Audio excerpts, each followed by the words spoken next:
Today we're installing brake lights on a 2018 Nissan Sentra. First step is to remove the clip here. Pop it up and pull it off. Remove the two bolts holding the housing. Be sure to pull the wires away. Once both are removed, pull straight out.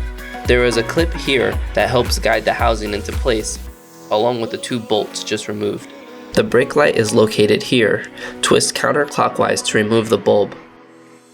Here is a 7443 halogen bulb, and this is our Ayla lighting LED strobe with the same 7443 base. Insert the bulb directly into the socket, and then insert that into the housing, and make sure to twist clockwise to lock it into place.